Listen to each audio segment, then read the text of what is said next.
Find my mind playing the oddest tricks. One minute I'm at peace, and next I'm stuck in the darkest abyss. And I don't know what this could be. Maybe a mental disorder or a... I'm LD Boy, Solid Shot Films, and I'm live here with Xanonymouz. You know, appreciate you taking up the time doing this interview with the bro. You know, when I reached out to you, oh, absolutely. When I reached out to you, it was right after I had seen Say Grace, and I played that video for the whole team, even the CEO of Solid Shot Films, and just. Did y'all put the captions on? Yeah. Even if you put the captions on, that's hella dope too. Like, you were clear, your tone was perfect, and the best thing is the message behind. You have a message behind your music, and it's deeper than just the regular sound that you're hearing right now. And it just touched me, so I had to immediately hit you up. And you know, it's just crazy to see, you know, an artist not afraid to have that type of tone. So how did you get into music? Well, as far as recording music, I met some homies in high school, some close homies, and they already had a group called Pilots. So we went to Vallejo High, and our homie, their homie Elijah, that I met through my homie Nick, who was a mutual friend, they was already recording stuff. So he would come in the classroom in Mr. Tille's class, and he was our science class, and he would just show me like, yo, bro, check this out. So I'm like, okay, shit is dope. Like, I like the music. Like, it's like, you know, it's real hip hop. It has something to it. It has substance and weight. So I'm like, okay, well, cool. So I was recording music. They asked me to come over one day to the garage, and that's where they used to record the music at and stuff. And I put on the beat. They put on the beat, the Wiz Khalifa Mrs. Plain beat, and I already had something at the time. I was just writing. Right. I wasn't even doing nothing to no beats or nothing like that. What kind of music were you writing? What kind of lyrics? Oh, they were trash, bro. They were trash. Like, you wouldn't expect the music I make now. You wouldn't expect that from me back then. But then I was a different person. I was thinking differently. So I put on that beat, and I just started spitting, going, and then like the reaction was just like, whoa, like I was done. They was like, bro, you want to join? I'm like, for sure. What year was this, you think? Oh, damn, that was like 16. That was probably like a couple of years ago, like, you know.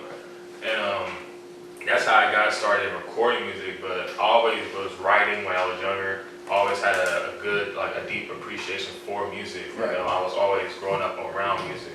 You know, and it ranges, the genres ranges. It can be from, you know, classics, jazz, blues, you know, like Al Green, like I said, Shaka Khan, Nas, Biggie, like it ranged from like hip hop to, you know, that kind of stuff. Right. So, you grew up in Vallejo? Yeah, Vallejo.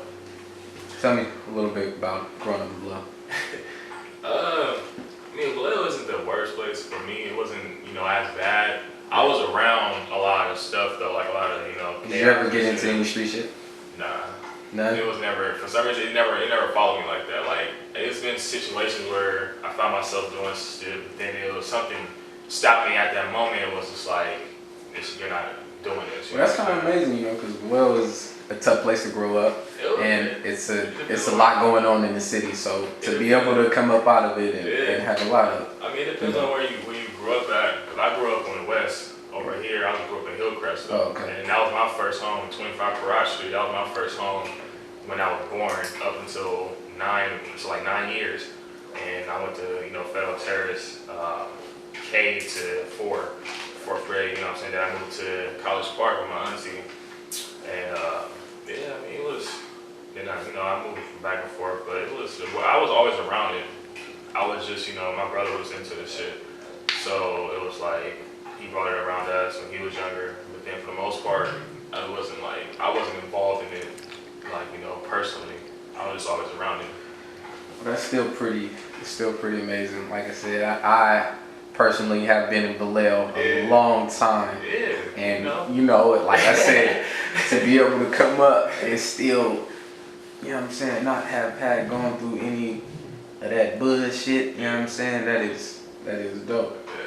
That's cool. Any artists today or present, past that have inspired you? Yeah, Yeah, honestly, I mean, you know, as far as my style in music, not really. I kind of just found my own style, but for the most part, as far as like molding me somewhat into an individual and how I think, and you know, some of the knowledge that I possess, you know, I learned from music. Yeah, it was, you know, like I said, it ranges. You know, it could be from Nas to, you know, this is so like a lot of people. I don't know. It ranges though. You know, it's just music from the 70s, Right. 60s, you know, then up to the 90s. Well, that's 80s, good that you don't cap you know. yourself on music. You Yeah. exploit yourself to all kind of music. Yeah, it's different. I have one serious question that's personal that I must ask. Your name is dope. I wish I could have thought of it first. Xanonymouz. Yeah. You gotta tell me how, where did it come from? Well, it was like a spoken into existence type thing. It was really natural because at the time when I first started with the group with my homies, my name was before I even joined the group, my name was just Truth. Mm-hmm. And then, you know, that was like a name I just wrote on my notepad. Then when I got with them, it was Truth the Messiah. And then once we split up and stuff, everything, you know, went from there. You know, I was solo, and I was just going through this journey, you know, of just replenishing myself, like mentally, spiritually, emotionally, Right. because there was a lot of bullshit happening. And, you know, I was writing this song called X, and the song basically represents, you know, like the first bar is like, am I another black man trapped in this land, or another man trapped inside the skin of sin? And it was basically like going on terms, speaking of, you know, the possibilities of what I could be, you know, like basically saying that my possibilities are infinite, despite what the viewpoints of, you know, what society has on me, you know, oh, he's a, you know, a criminal or this and that, or somebody this and that. It's basically just taking on the false assumption, the pre-assumption on what people have on me Right. before they really get to know me. So that's basically what it was. And like, I wrote that song. It was crazy. I wrote that song before I even changed my name. So I didn't know as I was writing it, all these things, I was like, it ended up being my name, like my first part of my name. I'm like, that shit is crazy. It was like, it's like I spoke it into existence and it just happened. And then the X in my name basically goes back to mathematics. Like, you know, remember when we used to be in like math class, and you know, we'll have that equation that has, you know, X in it or Y in it, like the unknown variable basically. And that's what it basically represents for me as a person. It's like, you know, I'm the unknown variable, you know what I'm saying? Like, and to people that tries to, you know, depict me and try to decode who I am and everything else like that. Put you in really the category. You have to really, Right. you have to, it's like a math, I'm part of that math equation Absolutely. of your life and of your perception on me and on people. Like, you see other people, you be like, okay, this person is this person that, and you can't read me. So you really have to work in order to solve the equation, which is me. And that's just, I'm the unknown variable in that, you know, like when we was in class, when you do math and you try to have that equation, you have to do it, you say, okay, go ahead and do it. You know, until you figure out, you couldn't figure out what that was, like the X represented, you know what I'm saying? Like, in order for you to complete the equation, you have to solve for X. Sure. And, you know, that's basically what it represents for me, is the fact that, you know, and on top of that, like the anonymous thing was basically talking about, referring to the fact that it's like, it's, of course I'm not anonymous because I'm here, like you can see me, you know what I'm saying? For sure, But yeah. it's like a play on words, like metaphorical for the sense of my inner self. My inner self, you know, my outer shell doesn't determine my inner self, and my inner self isn't determined by my outer shell. So basically, you can See, that's some deep shit. You be getting deep, man. That's why I'm like fucking with you, bro. See, you be getting deep. That's what I'm saying. Yeah, I like, mean, for real. You got me in school over here. I'm telling you, keep going. I mean, and it's like, you know, that's basically what it represents. It's like, you know, a lot of people get trapped into, when they listen to artists, and they get trapped into how they look and their appearance and stuff, and then once they get trapped like that, bam, the artist got them, and then it's like, you know, you only love that artist, that person because of what they dress like or what they wear or how they wear it, you know what I'm saying? But you never know that this person is polluting your mind, you know what I'm saying? Like, so it's like we feed you so much negativity, and it's like you don't care because, oh, she has a, you know, this or he has that, and it's like, it's cool. So, I mean, the anonymous part is just like, you know, it's like, you know, think of this, like, if a person were to witness a drive-by shooting, right? Right. And you know, the operator, 911 operator, like asked, like, okay, well, what was the car? And he said it was just a black car. You know, that's not really much detail. But if it was a picture of the fact that, you know, it was like, okay, it's a black car with gold rims, it's not anonymous really, because, like, you know, that's what makes that car stands out. That's the car's appearance. Right. You know what I'm saying? I see what you're saying. So yeah, so it's like, you know, basically being anonymous is just like really just having my true identity concealed by, you know, the shell that I have, and it's, you know, it's basically like yeah, just you know, just kind of taking away an image. Like, I'm creating an image by taking mine away and telling people, like, yo, like, don't worry about what I look like, don't worry about what I dress, you know, what my skin looks like, what my teeth look like just, it's not about my appearance, it's about what I'm saying, my That's words. a strong, you know that's a strong message, right? Yeah. That's a message that a lot of kids need to withhold in themselves to grow up. And if you keep that mentality right there, there's nothing that can stop you. It's like, but it's just sad because it's unfortunate for the simple fact that that's the time that we live in. You know what I'm saying? Like, I mean, it's always been here. The world's always been like that, but it's just different time periods of mankind where the severity level of certain things are more higher and some are more lower. So at this time, you're looking at all the artists, like for example, like all the artists, they don't really have anything to their music. They have an image. You know what I'm saying? Like, if you imagine, like, you wouldn't find Lil Yachty interesting if he didn't have red hair.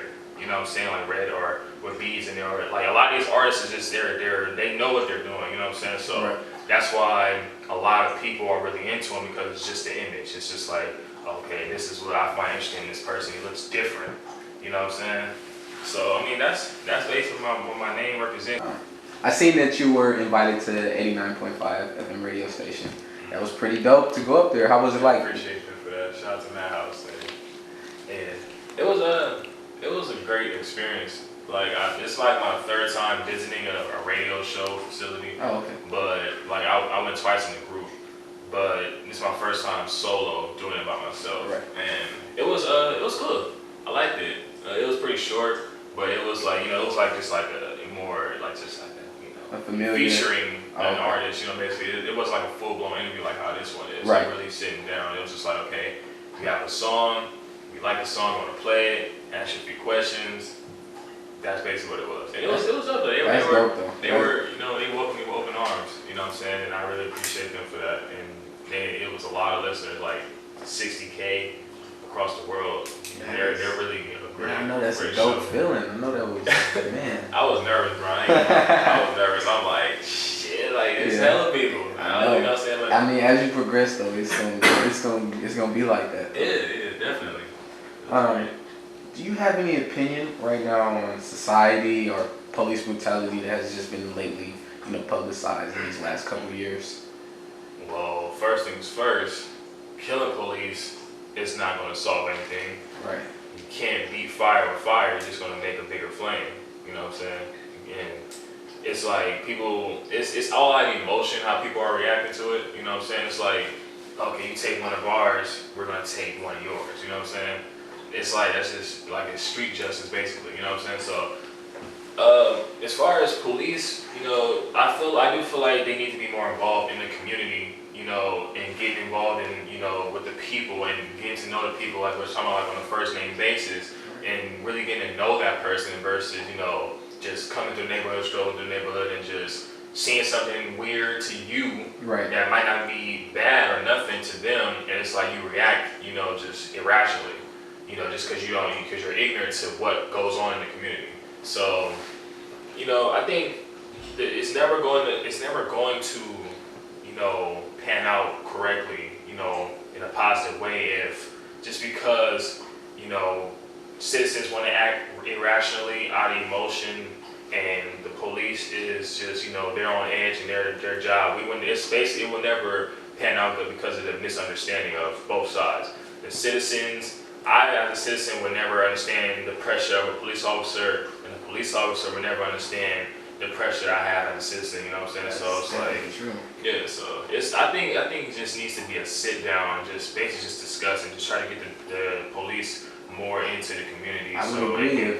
just like Get you to know said, each if other. they were more involved and you knew them on a first name basis, when you seen that cop, you wouldn't be like, fuck the police. And when he seen you, he wouldn't think you were a suspect. And they wouldn't, you know, the police officer wouldn't even try to, you know, get on your line so tough. Like, they know you, you know what I'm saying? They're trying to, like, kind of steer you away from it, you know what I'm saying? Like, kind of prevent something versus just going in full police Oppressing. mode. Yeah. You That's know what they I'm do. saying? They oppress. Oppress, When exactly. they pull up on you, they oppress. They take your rights. I They strip you. They fear you. They put you over.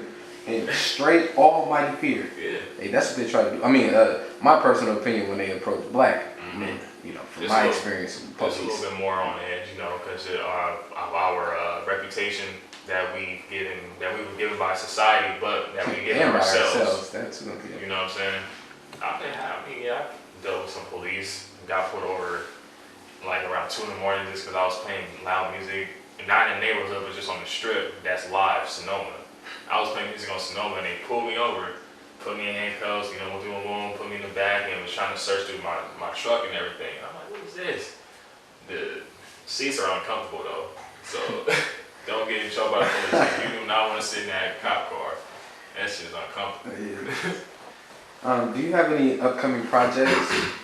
Anything that you're working on right now? Right now I have this spoken word that I'm working on called X, and it's gonna be shot and filmed by my homie Marcus Bird, and that's just really just another visual like that, my second visual. And right now, as far as music, I don't have a compilation of like a mixtape or anything going on right now. It's not really what I'm trying to go for. I'm just trying to kind of get into the consistency of dropping music, you know, like boom, boom, like probably like 3 tracks a month or whatever, like something like that, you know, kind of up my pace. I really take my time when I create, you know, so. Well, that's good. You know? No, it's beneficial because if you listen to it, it's like you can tell that I take my time. Best things don't happen overnight. It don't. Bullshit happens overnight. Overnight. But nah, it's just started, you know, dropping more songs on my SoundCloud and just promote Say Grace. So is there a main purpose or a principle behind why you do music? Honestly, it's more in the sense of like it's a voice. It gave me a voice. You know what I'm saying? Like basically how I was raised in a real old school house, and you're not supposed to talk back to, you know, the adults and the authority of the house. So I had a lot over the years. I had a lot in me that I wasn't allowed to say. So that made me want to start writing music, like recording music. Like I said, you know, through my friends, and that whole situation is the origin of why I make music. And it was a way for me to express myself like anybody else. You know what I'm saying? Well, not like anybody, because a lot of people have different reasons, but it was expression for me. Like just saying what's on my mind and just really it. I don't really do music to get known or, you know, to put myself out there, like, you know, like trying to get popular. Like I do it for me. It's something that I found over time. I found it at 16, and then I'm 20 now. So throughout those years, I found that it's really something that really keeps me stable mentally and balanced spiritually. You know what I'm saying? Like it's something for me to really be able to do. So it's a very vital organ. You know what I'm saying? For me in my life, honestly. That's dope, man. Well, I appreciate you taking up the time, you know, doing this interview with the bro, man. Yeah. Any last shout outs or anything you want to do? Shout outs to y'all. You guys are definitely, everybody has solid shots. Like, you guys are really, I was like, man, like, this shit is crazy. Like, just watching y'all progress. Like I said, I watch every video. And, like, every interview, it's like, you guys are like, it's like this, you know what I'm saying? Well, out of all the artists that I've done, I must say, you have the most diversity, the biggest message, and like I said, I appreciate you doing this interview with us. I appreciate you guys. We out. Just remember me when I'm gone. The words from a DOG carved in the stone. Yeah, every breath that is taken, every sentence created. Answer my legacy is great in my pen is full of precision.